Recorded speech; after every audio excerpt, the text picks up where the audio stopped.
Welcome to Lair the Alchemist, where we discuss all things heavy metal and hard rock. On today's episode, another in my series of what I call reunion records. These are albums where maybe a classic member of the band comes back, or maybe the band's been broken up for a while and they get back together, or maybe the classic lineup of the band gets back together to record again.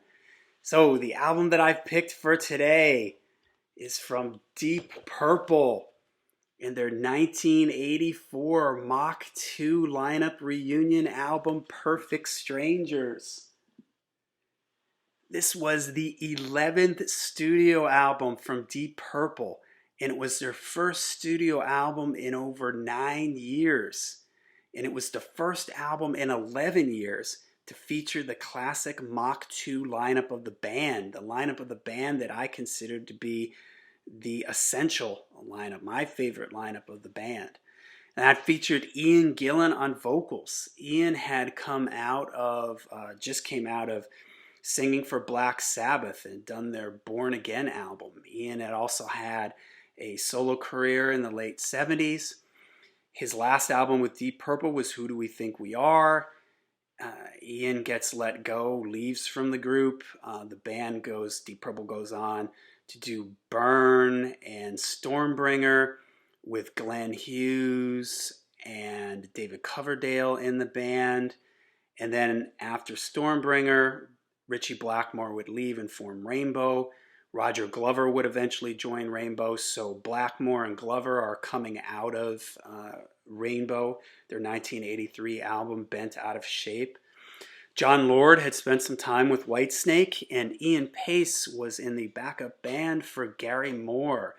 So, all the stars line up, all the numbers line up on the paychecks, and they managed to negotiate to get the band back together. The feuds between Ritchie Blackmore and Ian Gillan were the stuff of a legend.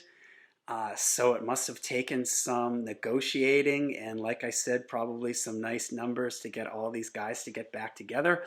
And with all that in mind, who knows, what could have been the results? It could have gone any direction, but in my opinion, this is a fantastic album. It all works out. All these guys getting together, realizing like some group of superheroes, the Justice League or something, that they're all powerful on their own, but when they all get together, it just goes to another place. It just takes it to a whole nother level, and there is just a chemistry between this lineup that I just think is undeniable, that is just fantastic. The album was produced by Roger Glover. The album sounds great. Everything is in check. You can hear everything really well. It's got a nice warm sound. And the band in general, to me, this album sounds like a updated Deep Purple moving into the 80s. It does not sound like the band was trying to sound like what they did in the 70s. Yes, all the classic elements of Deep Purple are here. The catchy songs, the great musicianship, the riffs, all that stuff is here. But it just sounds like it was done and brought into the 80s. But without them trying to sound like whatever was happening at the time or trying to fit in, I think they realize who they are, and they're just doing their thing, just updating it and bringing it into the 80s. So the album sounds great. To me, the band sounds fantastic. The album starts with Knocking at Your Back Door, and it's got this long, sort of held out keyboard thing. It's a great way to start the album because there's that sort of ominous keyboard line, bum, bum, bum, bum, bum, bum, bum, bum, and then the bass, doo, doo, doo, doo, bum, bum, bottom, and then it moves into that uplifting riff there, and great catchy lyrics. The verse has that sort of stop-start thing where the guitar like stops and Ian Gillan sings over the top of it. And I always loved I love Ian Gillan's voice, and I always liked his lyrics because his lyrics always have kind of just feel to me like he kind of thought them out. You know, they're pretty much thought out, but then there's just sort of this element that just feels like he just sort of winged it a little bit, like some of the way he puts his words together and everything. I don't know. I love it. It sounds fun, and I think it fits, you know, and works really well for me within Deep Purple. Richie Blackmore. I've talked about Richie Blackmore before in my other videos. He was my number one pick in my 10 favorite guitar players video. I love Richie Blackmore. And man, he is all over this record, slashing and burning everywhere. His guitar sounds great. His lead sound is fantastic. And his lead playing on this album is just absolutely awesome. In fact, I found it a little surprising when I went and revisited this record. I noticed that there's very little John Lord soloing on this record. I mean, he's all over in intros and inside the songs, but there's not a lot of him soloing. Whereas in the 70s MkII lineup albums, there was a lot more John Lord soloing, and I kind of wonder if Blackmore was probably coming off he had the most success at this point, him and Roger Glover with Rainbow. And I kind of wonder if he came into the band and sort of asserted himself a little bit. The other thing, you know, and kind of drove the direction of this a little bit more than some of the other guys. The other thing that makes me think that is that there's only one song on this album that's credited to everybody in the band. And I guess that was something that Blackmore came in and insisted on, that it wasn't going to just be everybody getting credit on it. So all the songs are Glover, Blackmore, and Gillan, except for Nobody's Home.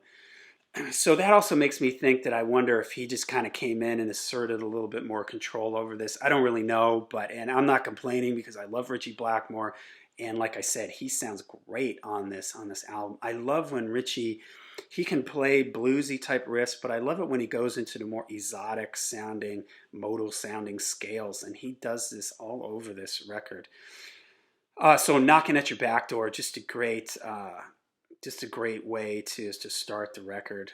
Next, Under the Gun, which has this sort of dark modal style riff, dun, dun, dun, ba, ba, da, you know, driving song, and then it moves into this uplifting chorus, which for me is kind of on this album, this happens a lot, where like the verse is kind of a little darker sounding, and then there's this sort of major key uplifting chorusing, and that's what's going on here. Another killer Blackmore guitar solo. I love the fact that it goes into that graduation march theme at the end of his solo, dun, dun, dun, dun, dun, dun, and he does it on a slide guitar. Slide is when you have like a metal or glass tube that you use to slide around on the strings, and it's something that Richie Blackmore does a lot.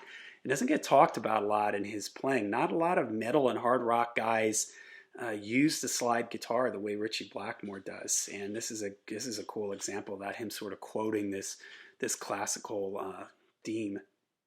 Nobody Home is, like I mentioned earlier, the only song here credited to everybody. It's got sort of this bluesy, snaky guitar riff in it that reminds me of some of the stuff that they did like on Machine Head. You know, the way they would just take a blues riff and sort of twist it around and move it around and rhythmically change it up to make it interesting. This song does have a John Lord solo on it, really cool.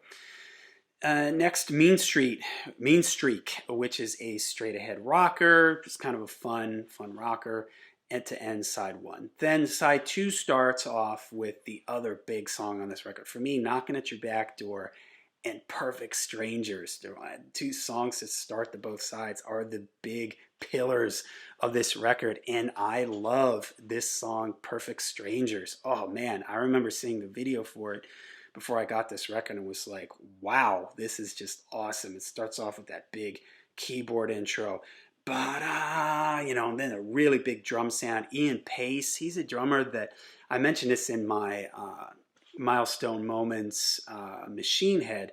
I think Ian Pace is a guy that doesn't get talked about enough. You know, he kind of has for me that John Bonham heavy feel, but he's got a really nice groove feel to his playing, and I love like in the verses here, he's just playing this sort of straight ahead beat, to just in Blackmore holding out those chords on top of it. Do you remember my name? Yeah, and again, this is another one then when the chorus is just this really uplifting thing. And if I hear you standing on the wind, to understand we must remain perfect strangers. And then one of my favorite like riffs of all time, I love this in this song when it goes into that ba-da-da, da-da-da, da-da-da, ba-da-da, da-da-da, da-da-da, da-da-da, da, is this odd meter modal exotic sounding riff. It's just so cool, man. And the way it moves in and out of that back into the verses, man, just a great chorus, a great song.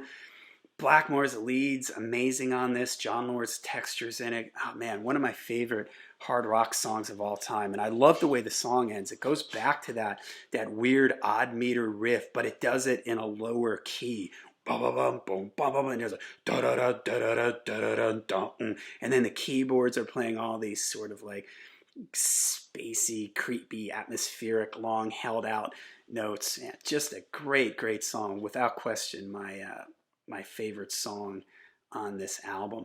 A Gypsy's Kiss, a nice, cool, upbeat, driving rocker. It's got these awesome guitar fills from Blackmore, like I mentioned. Oh man, he is just all over this record. You know, Blackmore showing up, and here we are in the 80s, the era of the guitar shredder, and Blackmore shows up and shows the kids how it's done, shows them that he can hang with the best of them.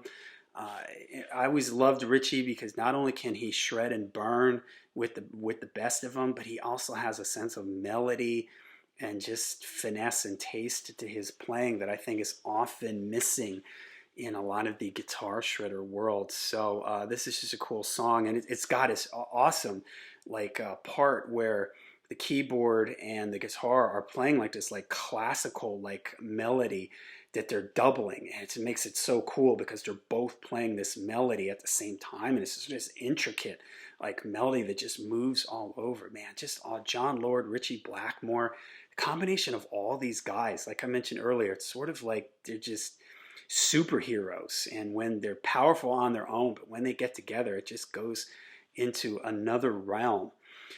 All right, Wasted Sunsets is next, and this is just a beautiful, just awesome ballad, man. I love it. A beautiful melodic playing from Ritchie Blackmore, and just Ian Gillan's performance on this one, man. Wow, this is probably my favorite Ian Gillan performance on this record. Maybe one of my favorite Ian Gillan performances of all time. It reminds me a little bit of, it was a B-side, I believe, around the on the Machine Head album era, When a Blind Man Cries. I think I have the title of that correct.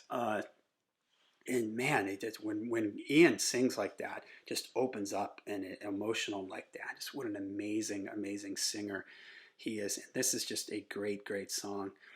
Hungry Days, last song on the album. It's kind of a straight ahead rocker, breaks down into this middle section with like some keyboard noises and effects and everything. My only complaint with this album might have been I would have liked the album to end maybe a little bit more on an epic feel. This song, Hungry Days, for me is probably my least favorite song on the record. It's a cool song, but it just kind of feels like a little standard. And when you're coming off of things like Knocking at Your Back Door, the song Perfect Strangers, Wasted Sunsets, Gypsy Kiss, it just kind of feels like this song was a little bit of an afterthought. But on the bonus version of this album, there's this really cool 10-minute song called Son of Alaric. I think I'm pronouncing it right. I believe it was the B-side of the song Perfect Strangers. I'm not 100% sure of that. I know it was a B-side that's on the expanded versions, remastered versions of this album. And it has some, it just sounds like kind of an in-studio thing, them sort of messing around, trying some things out. But it's just, if you love Ritchie Blackmore, this is just 10 minutes of Ritchie playing melodic soloing. It's just absolutely incredible, really awesome bonus track. So the next album for them, House of the Blue Light. I like that record. It's a little bit of a notch down from me from Perfect Strangers. Perfect Strangers, a hard act to follow with, again, these huge, really great songs. But I do really like House of the Blue Light. And then unfortunately after that, the wheels would sort of come off the bus. The personalities would start clashing. Ian would leave, would come back, and then really it sort of gets messy for me. The magic is gone, but they were really able to capture it here on this album. They were able to harness all this energy and power of this band and get it across on this record and on the next one too, House of the Blue Light, I think. But this is just really special and just a fantastic reunion album. You know, when classic bands like this with the legendary albums like Machine Head and Fireball and Deep Purple and Rock, when a group like that gets back together, man, it can be something really dangerous. Things can go wrong really quickly, and but it all works for here, and I love it. So let me know what you think of Deep Purple's Perfect Strangers. Let me know in the comments, and make sure you hit like and subscribe. And until we see you again, make sure you stay heavy, stay metal.